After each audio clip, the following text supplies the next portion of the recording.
Sports. If you have not followed his Triple H Horse Racing podcast, you're missing out. It's one of the best podcasts in the country.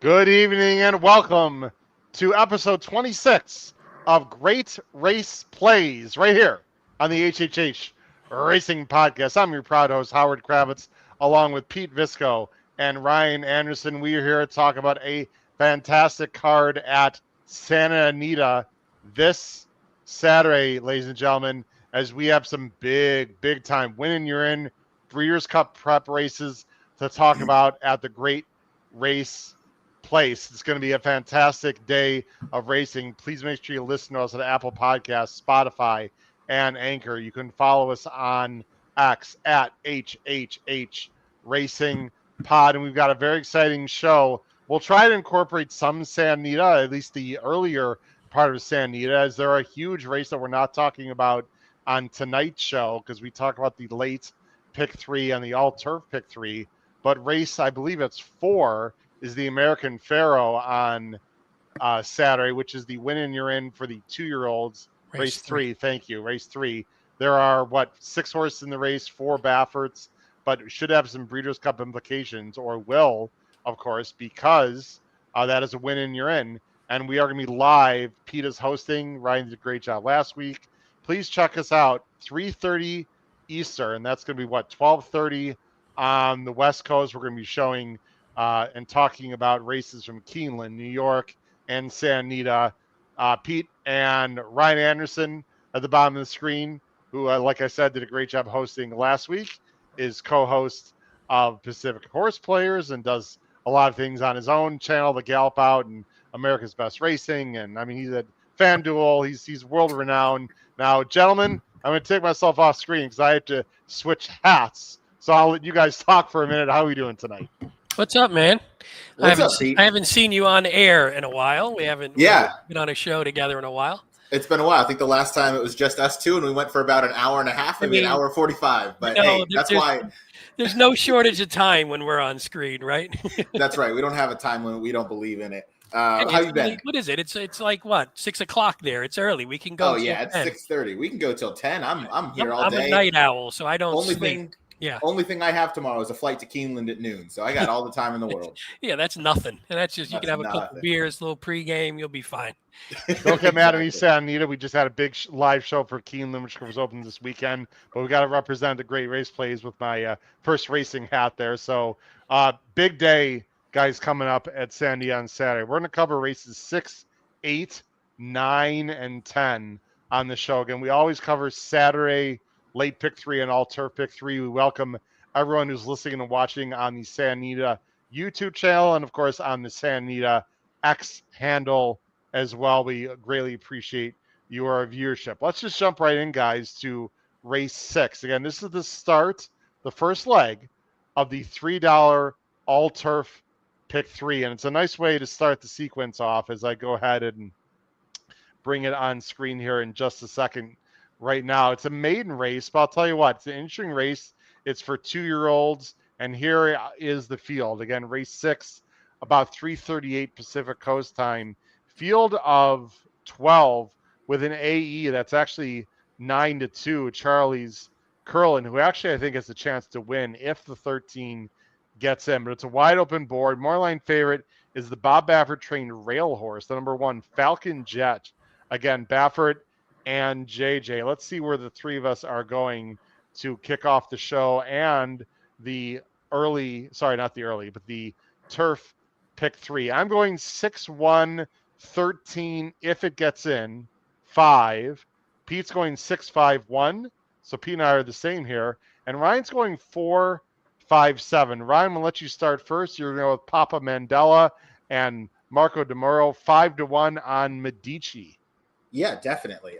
First, I'm sure you'll talk about the 13. That was a horse I really wish drew into the body of the field in here. But Medici, that last out performance at Del Mar, it was good. It's hard to go wire to wire up at Del Mar. That's not an easy task, and it's much harder to do that from the 10 post as well. You really have to use some speed early in order to get there and get over. But this one is bred to really love the turf. I mean, Avenge, who's obviously by Warfront, but Avenge was a very good turfer going 2 turns. And Mandela seems to have this one going in the right direction. So, on debut, I never look for Mandela to, really do anything too crazy. Some horses like Tamara can, just sort of pop with those first timers because they have that ability. But other ones, his MO is to race them into shape. And this one took a huge step up on the grass. And I think he has every reason to move forward one more time. And I don't know that he needs a huge step forward to beat a field like this. If he wants to use that speed, I'm sure that's going to be to his advantage, but I'm sure he can also sit off horses a little bit if needed. But I do like that last time with the addition of blinkers, got him right out to the front, got him to a clear lead. So maybe that's going to be the tactics once again. Medici had to break all the way. There he is, actually, breaking to 13. I'll just go to the stretch run. A lot of horses are coming out of this race, and you see the 13 pretty loose. What was your overall thought of the quality of this race, Ryan? I mean, 2-year-old route races are pretty tough to, get a good gauge on. You can see now, like he's getting a little tired, or just rather kind of getting caught by some other horses. I didn't know what to make too much. I think Stark Contrast is a decent horse. I'm looking forward to, seeing how that one continues to progress. He has not run back yet, but that one's for Michael McCarthy and Ammerman Racing. Also took a really big step up going turf to dirt in that start. And, they don't card a whole lot of the dirt mile races at Del Mar over the summer for the 2-year-olds until like the last couple weeks of the meet. So by that point, you're not going to get that second run.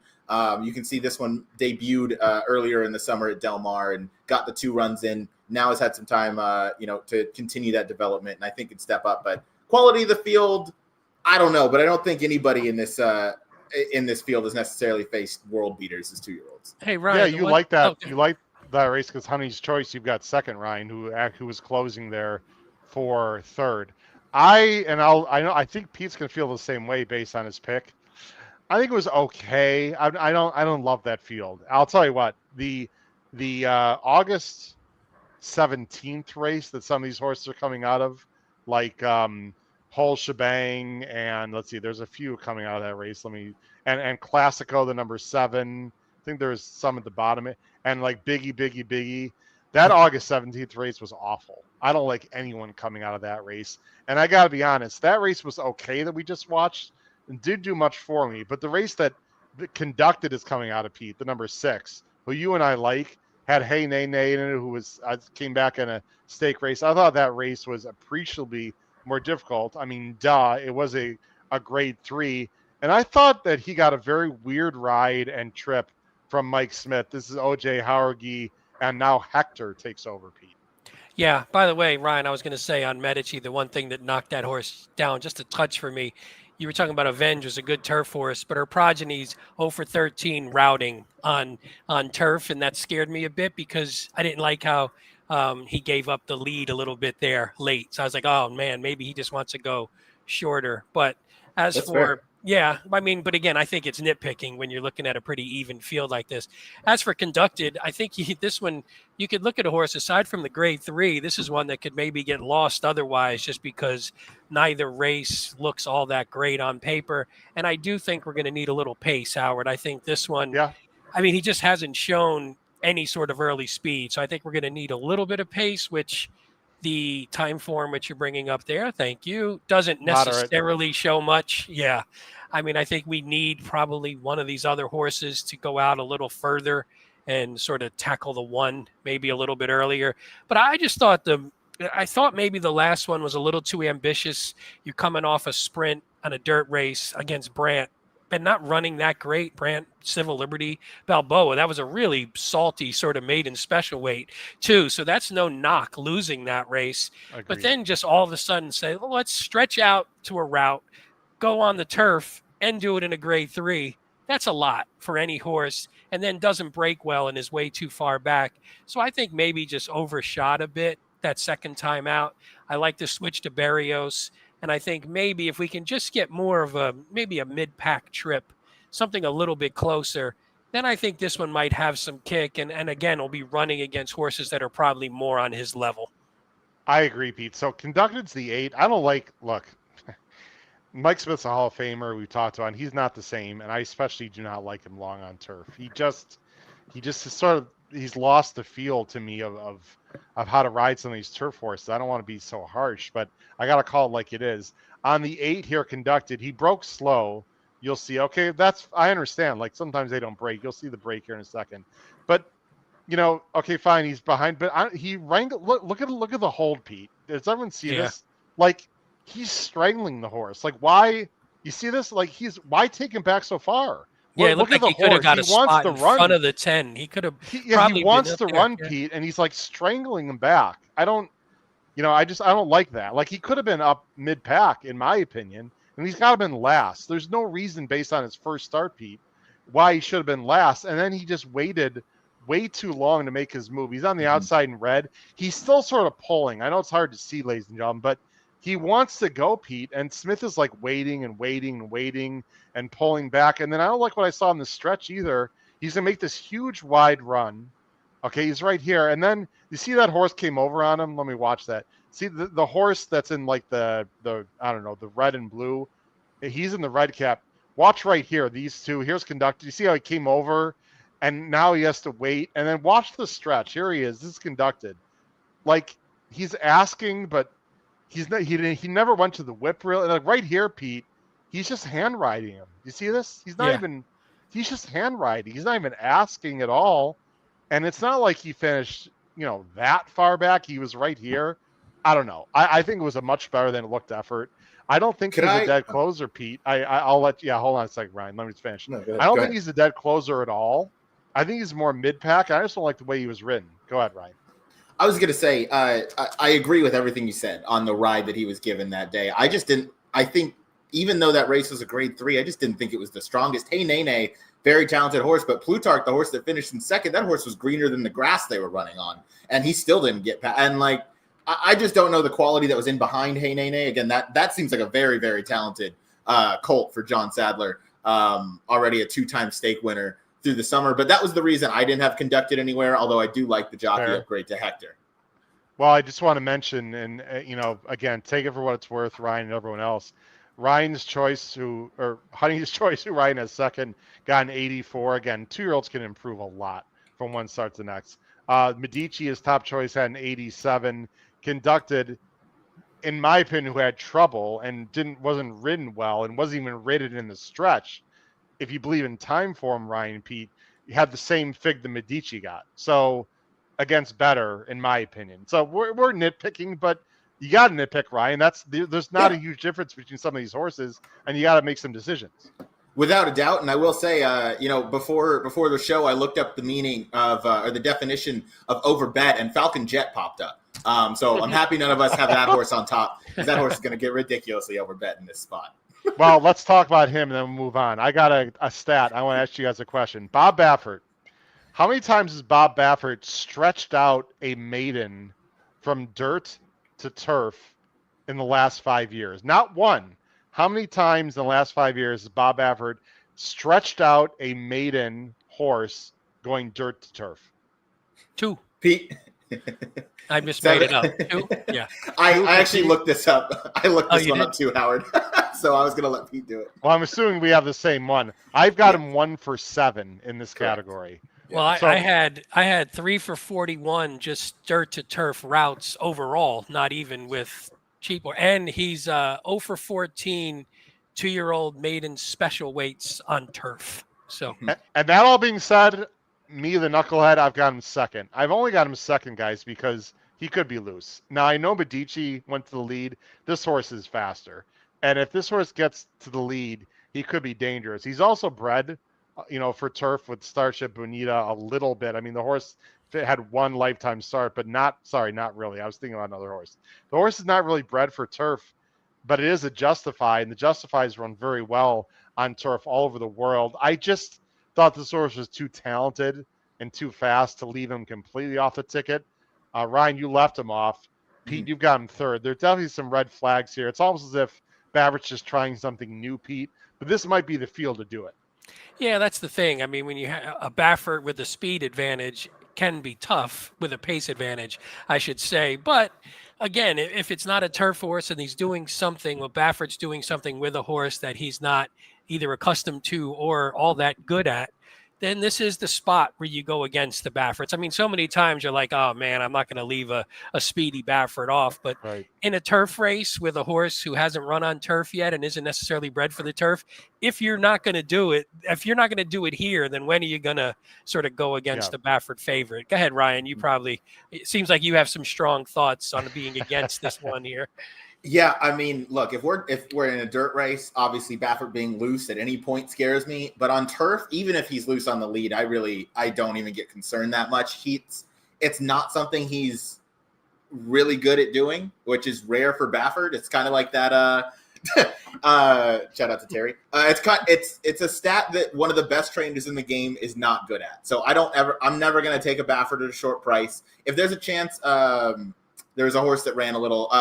Kasalu, who ran last weekend, ended up getting bet down to like 4-5 or something ridiculous. But was 5-1 on the morning line, and that's a fine price for me. But Falcon Jet's doing something for the first time and we've gone over the stats, and Baffert's not good at doing it. So even if this horse is loose up on the lead, I do think the two whole shebang might show a little more speed with Mike Smith in the irons. I know we were just talking that he wrangled a horse back to last, but Mike Smith is a very much a first or last kind of rider. If a horse has speed, he's going to go to the front. If a horse doesn't have speed, he's probably going to take him all the way to the back. So I expect whole shebang to maybe be a little more forward, but Falcon Jet doesn't concern me all too much. Yeah, there could be more speed. I mean, the fact is Falcon Jet's lost to Christofferson, Litmus Test, and Butane. I mean, he's faced some very good horses, but there's all Bafferts. All Bafferts. So there are definitely some question marks. I think you'll know Falcon Jet's chances in the first 5 seconds. If he slows it down, gets the lead, and is loose, I think he can win because of the justify angle. Otherwise, I love Conducted, Pete. I will bet Conducted on the win end in this race for sure, if he's a reasonable price. Let's go on to race 8. Now, race 8 is the start of the late pick 3. It's the second leg of the all turf pick 3, and it's also a win in you're in for the Breeders' Cup filly and mare turf. It's the Rodeo Drive, which of course is in Beverly Hills. Grade 2, 4:38 local time. Guys, I gotta tell you, this is not the best grade 2 I've ever seen in terms of quality. We just did a show at Keeneland, and with all due respect to the Great Race Place, who has excellent racing, the turf racing probably a little better on the on the East Coast and the Midwest in general. But this is a very nice competitive field of 8, and one of these horses is going to qualify for the Breeders' Cup filly and mare turf if they decide to go. Led by the number 7 is the Moorlane favorite, Amber Cascade, for Michael Maker, shipping this horse out west, and JJ, who, by the way, was riding that Baffert horse, Falcon Jet, in the last race. Let's see where we're going in race 8. I'm going 174. Pete's going 782, and Ryan's going 374. We're going 3 different horses. I'll talk about my fuzzy in a little bit. Let's go to Pete first, who is going to chalk out with Amber Cascade, who I thought's really rounding in some pretty good form against some pretty stiff competition as well. Yeah, I really like this horse, actually. It's probably my best play of the sequence, I think. But I like it. The question is, though, it's a horse who's run 16 times and finished second 8, so doesn't necessarily have a nose for the wire. So that's something we need to work on if you're going to start playing these horses to win. But like you said, I think we talked about it on the last show. I'm a sucker for a horse who switches something and all of a sudden moves forward a lot. And this horse moved to the turf, 2 back, lost to Simply in Front, who's a good horse, and then goes to the Flower Bowl, loses to Beleza, who was a horse I really like, actually. And that was a good field. I remember we talked about that field, I think we covered that race on one of our shows, and that was a pretty solid field, and this horse ran well at a solid price. So, yeah, you could see there, right there in the... Yep. She's the 2. She's the 2, so making a little bit of move. And it's not the most impressive thing. She actually took a little funny step there. She has sort of a weird gait about her. But the way I look at it is I just think she's improving enough. And like you said, this is a grade 2 in sort of name only. So I think she's been facing better. She's got an odd thing. If you go to the time form, she's 3rd time form early pace, which generally you think, oh, this horse can, stalk and maybe sit a really nice trip. But she's also 1st in time form late pace. So that generally means there's not a lot of pace here. So you'd worry about that if she was a deep closer. But I think she's tactical enough to where if there's slow horses in front of her, she could stay close, but has a better late kick than the rest of them. So I think could sort of attack the leaders down the lane, get the lead, and sort of hold off the other horses. And I just think she's talented enough to do that in a race with a bunch of other so-so horses in it.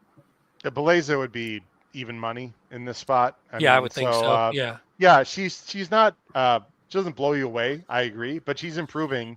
Improving a horse on the turf going long. What a shocker! Needless to say, I don't think she should be in the Filly and Mare Breeders' Cup Filly and Mare turf unless she wins this race by 15 or something. But let's say she's good for this race, not necessarily anything too much bigger than this. Ryan, I'm guessing the very boisterous Flying P connections might be actually there. I'll be very curious if they're making that long journey because it is a win and you're in. I had to do a little double take, Ryan. No disrespect whatsoever. When I saw your top pick, that was before the odds. I'm like, wait, did he actually like the 3? And then I looked, and I guess if you squint, I could maybe see something, but you're going to have to convince me. I know you're never afraid to take a price on the number 3, Speed Shopper. This is Will Walden, another East Coast horse coming west. 15-1 morning line. What do you like about this quality road filly? Right. Yeah, I mean, one, she was very expensive, and they've kind of had to take some time to figure out what she wants to do, and bring her along. She debuted in December of 2023. Didn't look like she was ready to be at the races, so they gave her a lot of time off. Came back earlier this May. They had her on dirt for that first start, and she showed some ability behind, excuse me, Sweet Seraphine and some others, which was a pretty decent maiden race. They got her onto turf. She definitely took a little bit of a lateral step, I'll say, in that effort. But off of that effort, she really improved at Saratoga when they stretched her out to 1 mile and 3/8 for Will Walden. She had the lead with plenty of time to spare in that race. I don't know that was, the strongest maiden race that we'll see all summer at Saratoga, but she did it the right way. She drew off really impressively. Then she came right back to run in that optional claiming event, and she had the lead again, towards the 8th pole in that race. And now we get to cut back 1/8 of a mile. And I like that. When they have the lead in that second to last point of call and you're getting a cutback, I like that angle. That shows that, maybe that's going to be the right distance for them. And obviously I'm going to get my price on here. But it was more so that I don't like anybody else in this race. I've seen enough of Long Ago and Amber Cascade where I respect them on class and ability, where they're going to factor in the end result of this race because, again, we kind of talked about the strength of this field. It's maybe not the strongest. This is a race that, to me, is crying out to see one of those fillies that's on the improve like Speed Shopper is, who can take a big step up. We don't know how she's going to perform in these deep waters because she's never been in these, so she's not exposed. So one I want to take a shot with. I'm happy to take a little stab with this one and, hope I'm right. So you and I agree on one thing, Ryan. This race is sort of searching out for a fresh face and a newbie. And that's why I took a really close look at Watchtower. I could be completely wrong about this horse, guys, but I'm fascinated with the number 1 Watchtower for Baltus and DeMuro. First of all, if you go to the time form, and I'm a big time form fan, everyone's got different metrics. Watchtower has run 117 and 115 in her last 2 starts. If you go to the supposed better horses in this race, like Long Ago, same numbers, guys. And then you go to Amber Cascade, you're like, oh, Amber Cascade's got to be in the mid-120s or something. No, same thing, guys. Same thing. So if you believe in time form, by the way, your 3, just for reference sake, is about 10 points slower, Ryan. I'm not saying it's a bad pick. I'm just bringing it up for people. And I have had the pleasure of talking to Craig Mulkowski, who actually is the U.S. time form guy. He sets the figs, and he sent me some information. 10 points slower at this distance, just FYI. Again, I'm not saying Ryan's going to be wrong, but for reference, 1 length is about 1.3 points. So in theory, the 3's got to make up about 5 or 6 lengths. In theory, okay? Maybe 6 or 7. Guys, Watchtower is just as fast according to time form. And the 1.25 mile race that she ran, she was facing She Feels Pretty last year, guys.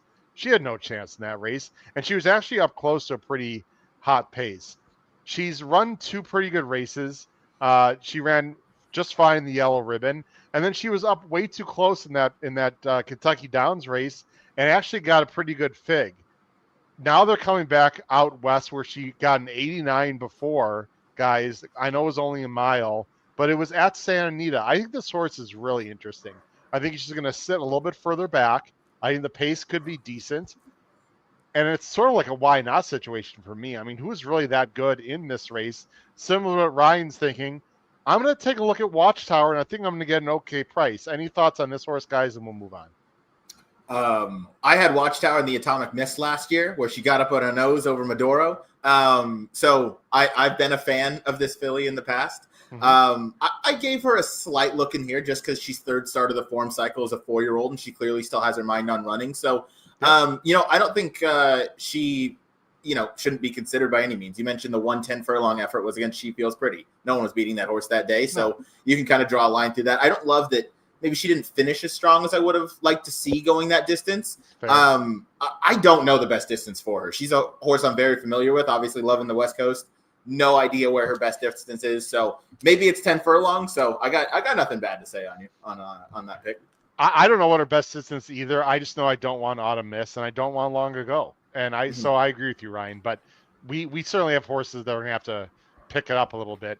Watchtower's going to have to get the distance. Your horse is going to have to get a lot faster. I'm not sure my horse has to get faster. She just has to get the right trip and want the distance. So they're fillies, though. Why not? They switch. They run around and switch form cycles so much that I don't have any issue with it. Let's go to the race 9. This is the second leg, the dirt race. It's the second leg of the late pick 3. Obviously not part of the all-turf pick 3 because it's a dirt race. It is a win and you're in. This is the Oak Leaf. It's for the 2-year-old girls. It's a win and you're in for the Breeders' Cup juvenile fillies. It is a small field of 6 with 2 Bafferts led by the number 6 Explora for with JJ riding 4 to 5. The other one is Himika, or I think it's pronounced Himika actually. That one is Smith at 3 to 1. Let's see what we're doing here. The winner goes to the Breeders' Cup Juvenile Dirt. I'm not messing around. I'm going 6-3-1. Pete's going to try to upset with my second choice, Lawali. He's going 3-6-4, and so is Ryan. He's going 3-6-2. Pete, you're going to try to beat this horse. I like Lawali also for Glatt and Fresu at 4 to 1.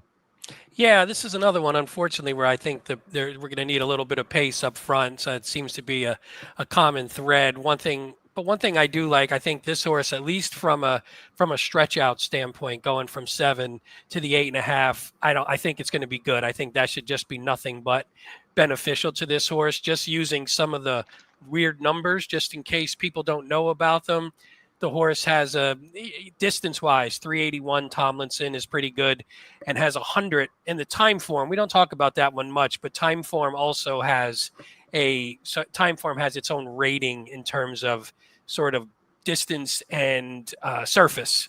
And so when you do that, it has 100 going long. So again, not that those necessarily mean anything, but I just like to point them out because they're decent indicators, especially with young horses. So I just think this one's just going to get better as the distances get longer. Just needs to not be too far back early. I think there should be some pace, at least on paper. There looks like there's going to be some pace. So that's the hope, is that if there's a little bit of pace up front.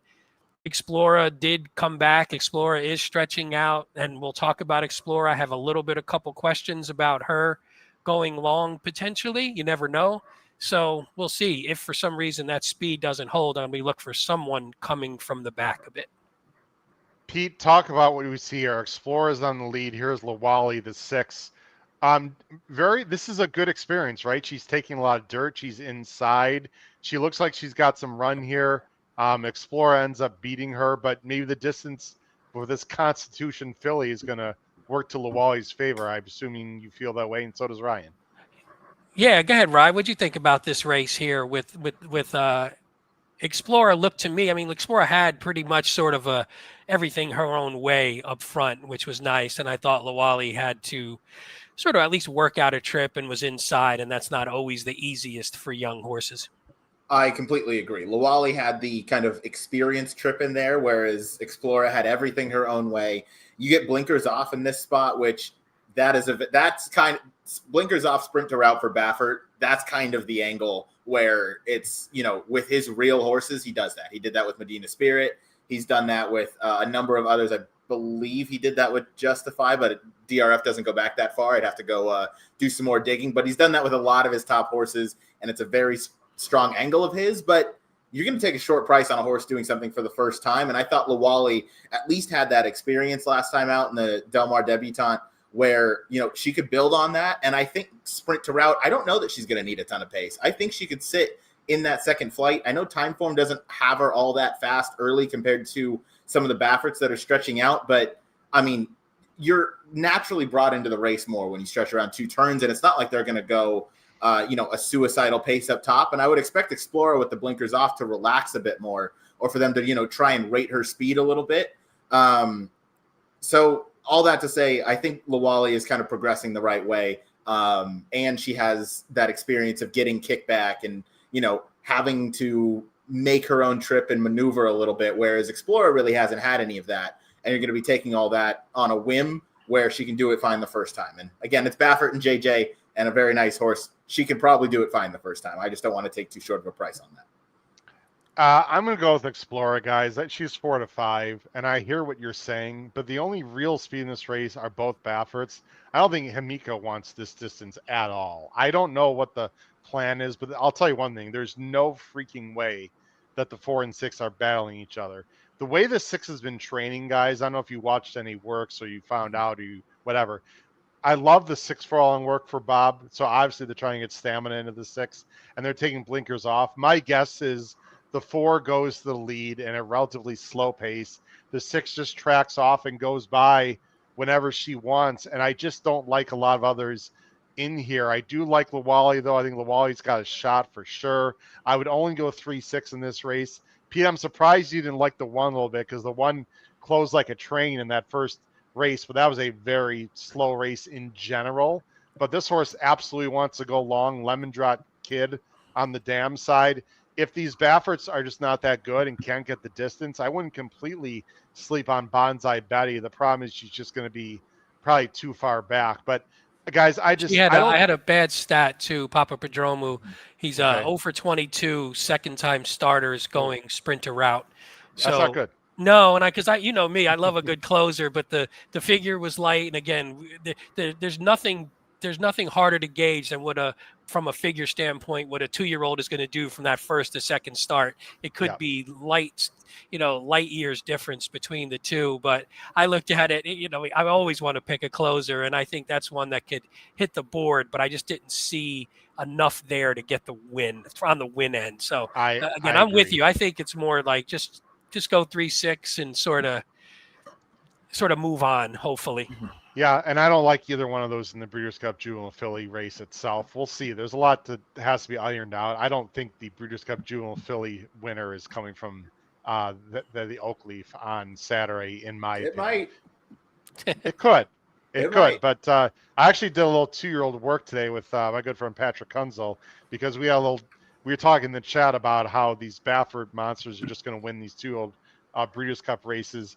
The fillies, by the way, have not been won by West Coast fillies at all in the last 8. I think actually I looked it up. In the last 8 runnings, guys, of the Breeders' Cup at California racetracks, only 1 has been won by a juvenile filly. However, 5 out of the last 8 on the West Coast have been won by a California-based horse. Only 3 by Baffert, though. Baffert's only 3. Not only. It's not bad, but everyone thinks, Baffert always wins these Breeders' Cup juvenile races in California. Actually not. He's only won 3 of the last 8. I keep it 100 here on the show. Just want to mention that. Okay, guys. Last race, it is the Speak Easy. Big scratch. I'm a little disappointed Schwarzenegger's not running. But then I saw that he's running at Keeneland, and I'll be there. So you know what? I'm not that disappointed. I am disappointed for West Coast fans, but you might see him in the Breeders' Cup in the juvenile sprint race, because Schwarzenegger has decided to do some lifting literally at Keeneland. But this field is a field of, 11 now with Schwarzenegger out. Morning line favorite is the number 2, Twilight Delight. For Leach and Kimura is going to show some speed from the inside. But I got to tell you what, boys, there is a lot, even without Schwarzenegger, there is a lot of early speed on paper. Let's see where we go. I'm going 6-9-11. There you go, my friend Pete. Pete's going 6-8-5, and Ryan is going 8-6-11. Ryan figures, let's see. I'm Wesley Ward. I got a pretty good stable. Let me go with Baccio here, and I'll go Schwarzenegger in Kentucky. This is a speedy horse who's 6-1. JJ was at Monmouth on the dirt last time. Yeah, but she's quick, or he is quick. Excuse me. That was a fast effort last time, and I anticipate him being able to transfer that form over to the turf, no problem. McLean's Music, obviously fine sprinting. The damn Katie's Kiss was a great sprinter, going 5 furlongs, especially on the grass. So I anticipate this one to come on over, and I assume they were both entered because in a situation like Schwarzenegger drew the rail. That's going to be a tough post. Go ahead and scratch him out of there. And I think Baccio is going to have, I don't want to say things his own way up top, but if I know a Wesley Ward horse, they're not going to sit second or, try and raid or anything. This horse is going to go to the front early and just go as fast as he can for as far as he can. And I mean, even right there, yes, it's going to be a very fast pace, likely going to have some horses to the outside, but Juan Hernandez knows how to get a horse to the lead because he can, he rides for Baffert so much. So he knows those instructions of getting those horses out there early. And I know he's going to do the same for Wesley. And if you get a Wesley horse going 5 furlongs, they're not going to stop. If you get them out of the front and they're not, looking another horse in the eye the entire way around. So, that was kind of my thoughts on Baccio. I don't know that we're going to get that price anymore because Schwarzenegger big scratch out of here. But I thought that this one's going to deserve a look as the speed of the speed. I don't disagree or / I agree with almost everything Ryan said except for one thing, but I want to let Pete talk first. Pete, this horse has been working at Keeneland. 46 and change for a 2-year-old at this time of year. This is a fast horse by McLean's Music, who had one start lifetime. It was like a 108 buyer or like a 110 buyer. It's historically amazing. I actually remember watching. The track was wet fast that day, actually. It was really a fascinating. I think he never raced again. Kentheros on the dam side, you like this one also. You've got it second. Your thoughts on Baccio, and then we'll talk about our top pick. Yeah, I think Ryan said everything that I agree with, except that I thought the only question was, is the other speed? I know that I had the same note. I think this is the speed of the speed. Katie's Kiss had 3 other starters aside from Baccio, 2 of them won on the turf. So I wasn't necessarily concerned about the switch to the turf. My only concern was there is speed to the outside of this horse. And, even from the 8-hole, you potentially have to work a little bit just in case someone inside goes as well. I think this is the fastest one, but if he has to work just a little too hard to do it, I think there's some good closers. And that's the only thing that sort of knocked this one down to second for me, but I agree with everything else. He's going to be on the front. It's just a point of whether he holds or somebody runs him down. If this was 5, sorry, I was going to say if this race was 5.5, would not have Baccio anywhere close, but 5 furlongs flat. Yeah, 5 is nice. Yeah, I think we're going to be okay because speed can sometimes hold at 5.5. Speed of the speed going short, man, is just We sometimes look at it and go, oh, there's a lot of speed. But if you're the fastest of the fast, then that's sometimes enough going 5. So I agree 100%. With you, especially when it's a Wesley Ward too. They tend to do well in those sort of races. But go ahead, Howard. Totally fair, and he can win. Guys, I don't like the way he finished the Monmouth race. Let me tell you something. 58.87 is slow for Monmouth. I know he's a 2-year-old, and you could say, well, he's a turf horse. You could say everything you want. He's working light and fast on dirt. Guys, I do not like the way he finished. The only way this horse can win is if he gets loose on the lead and just barely hangs on, which can happen.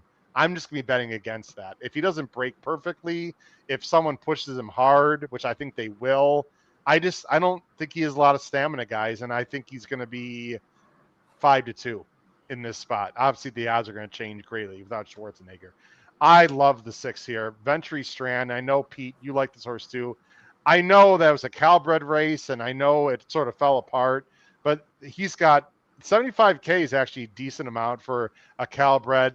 I like the breeding of this horse. Native Runner was a nice horse out of the same dam, and the way he did it, Pete. I know he's going to have to work out a trip. I get it, but there's a lot of speed, and the way he did it when we're going to show the race was very impressive to me. Yeah, the notes that I had was I thought he had just a lot of athleticism, was able to weave between horses and had a nice turn of foot at the end. Now, again, the field has come back weak, But the way he did it gives me I don't care about the field sometimes if I like what the horse did, whether it's a big win. Yep. But I just thought this horse was weaving through and just sort of exploded by. And then you see him right there. You see that 7. You saw some dip to the inside, but he sort of weaved between horses, kicked away, and was pulling away late, and was just super impressive. I like the stride. I just like the way he was doing it. Everything was great about that. He did get a little bit of pace that time. We expect that he's going to get pace to close into here as well.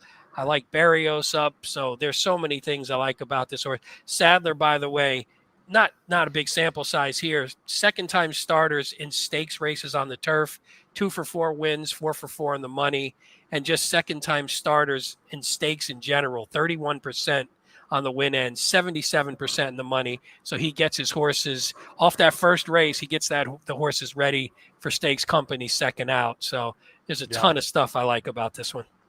Yeah, we think it's mainly 6-8. We're going to wrap up the show here. I just want to very quickly mention 2 horses that we have on the screen. Don't sleep on the number 9, Bourbon and Ginger. These works have been very fast for Papa Mandela. I've watched them. Touchy Feely was a nice dam. It's a Bolt de Oro. This was one of these horses I think that can go with the 8 guys and has got some upside. Bourbon and Ginger to me is very interesting. I also think Brigante for Dougie Fresh with blinkers on, and Ayuso could be closing. He's faced some very nice horses on dirt. This to me is not the easiest field, guys, and I think it's the 6 and 8 are probably going to take the most money, but Ryan, this is pretty open. We didn't even talk about the 2 who might be the favorite in the race, Twilight Delight, who's going to show speed from the inside also, and is a Kentucky Downs against Johnny's Red Storm, who's actually a pretty nice horse also. So really tough race and a very competitive field. Very tough race. Yeah, we didn't really talk about the favorite down on the rail, but the rail in the turf sprint when you're not, the clear speed of the speed, that's very tough as a 2-year-old. Only other point on Brigante, if you look on the work tab and the work pattern, the reason I like this horse, especially with the blinkers on, one, he seems to be losing a little bit of that focus in the afternoon, which I think is why they kind of put the blinkers on. The 2 gate works this horse has had. I was there August 3rd. Is it time to snip? No, this one's a Ridgeling, so only one of them's there anyway. But I was there August 3rd for this one's gate workout. So sharp out of the gate. I don't know why that didn't necessarily translate to the afternoon. And then you'll notice the most recent work, September 28th at Santa Anita, also his best work, also out of the gate. So he seems to really like breaking out of the gate in the morning. I'm going to give a shot that debut race, he's only gotten better since then, and I think turf's going to be his friend. So I wanted to take that one, maybe in the hopes that we kind of get that outside stalking trip by Ayuso. He broke better on the turf too. So maybe for whatever reason, maybe that helps him, because I had sort of the same notes on that one where I thought that one was super sneaky underneath. Let's talk about the Turf Pick 3 tickets. I just showed a bunch of things on the screen. Again, we got a great live show this Saturday where we're going to have races from Keeneland, New York, Santa Anita. I will be personally actually at Keeneland in the paddock. We are going to show the American Pharoah. Not show, but we'll have it on audio, and we'll talk about that race, the win and you're in for the boys with the 4 Baffert horses, including Desert Gate, the rail horse, who I like quite a bit. Ryan, $3 Turf Pick 3. You're going to go 4, 5, 7 with 3. Speed Shopper at 15-1 with 5, 6, 8, 11. If this gets home for $36, my friend, you've got dinner at Keeneland this weekend. Yeah, deal. I might even be able to throw Conducted in there in that first race. Just if I'll be able to watch the board, that's always an advantage. I'll get to see those will pays. And if I see that this horse, whatever horse is going to take money, I can add some horses, because no matter what, I'm singling Speed Shopper. The only way I'm not is if she scratches. And I'm it's not going to be the most expensive ticket in the world, but it would be one that would pay a very healthy amount. I'm also going to, in last leg, going to throw in the 5 later than planned, the horse that we didn't talk about. But cutting back for D'Amato and Rispoli, I think if this thing does heat up on the front end, that's the horse I want, that I think is going to enjoy the cutback and going to be able to sit a kind of mid-pack trip and have that foundation from those route races. So, that's my Turf Pick 3. Well, I mean, Pete, if he wants to hit the Turf Pick 3, he better use Conducted in the first leg in race 6. You got 1, 5, 6 with 7, 8 with 2, 5, 6, 8. again, these tickets are a little pricey for some people, Pete, but they're going to pay, especially if you beat favorites.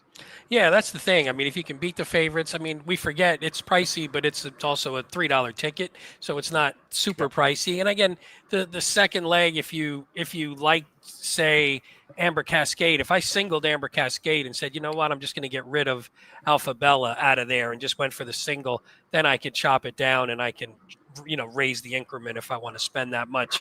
And then, yeah, I like the same. We talked about most of the horses, but I threw that 5 in that last leg too, Ryan. I like that horse in case all hell breaks loose. We know at least that one's going to be running late, but I think it's a fun sequence. I think it's a tough sequence. So I think this is a good one to play. You're going to get some, you got a shot, I think, to make some money here. I think so. I'm going to also play the turf pick 3, of course. I'm going to go 1-6 with 1-2-4-7 with 6-9 on the end. On the end there, I'm going with the best closer, and I think a very interesting speed horse in the number 9, who's a big price. I'm very worried about only going 1-6 in the first leg, but I do like Conducted quite a bit. I'll use the Baffert Rail horse in case the one gets loose. I don't want to lose to a Justify who looks on the lead in that race. And I'm going to spread in the Rodeo Drive, guys. I do like Watchtower, but I don't know. We didn't really talk about the 2 or the 4 in that race. I'll use the 7 Amber Cascade, Pete. It's this pick 3, I think, can really pay. This turf pick 3. It's a fantastic bet. If you're not familiar with it, well, let's see a little more about the turf pick 3 at Santa Anita. Play the Santa Anita All Turf Pick 3. The last 3 turf races on the card. $3 minimum. Player friendly 15% takeout. Every race day at Santa Anita Park. It's going to be a lot of fun, guys. It's really going to be an interesting day on Saturday. Ryan, final thoughts on, and maybe do you have a thought on the American Pharaoh in race 3, or just anything going on a big race day at the Great Race Place this Saturday?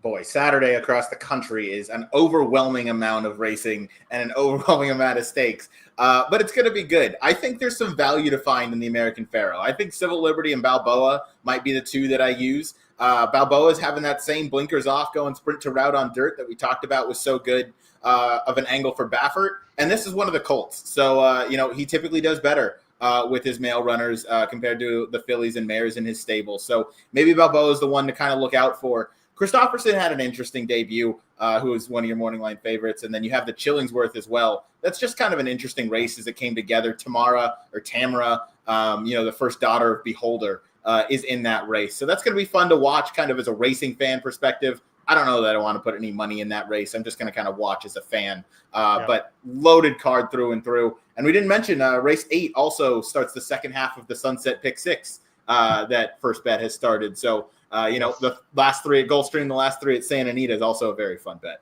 Yep, and they got the $2 traditional pick 6. A lot going on the West Coast at Keeneland, at New York. If you're a fan of the Breeders' Cup, you need to watch all these races and maybe make a little money too while you're doing it. For our wonderful co-hosts, Ryan Anderson and Pete Visco, this has been your host, Howard Kravitz, episode 26 of Great Race Plays. And as we always say, crush your bets at Santa Anita this Saturday. Take care, everyone. Have a great night. Bye-bye.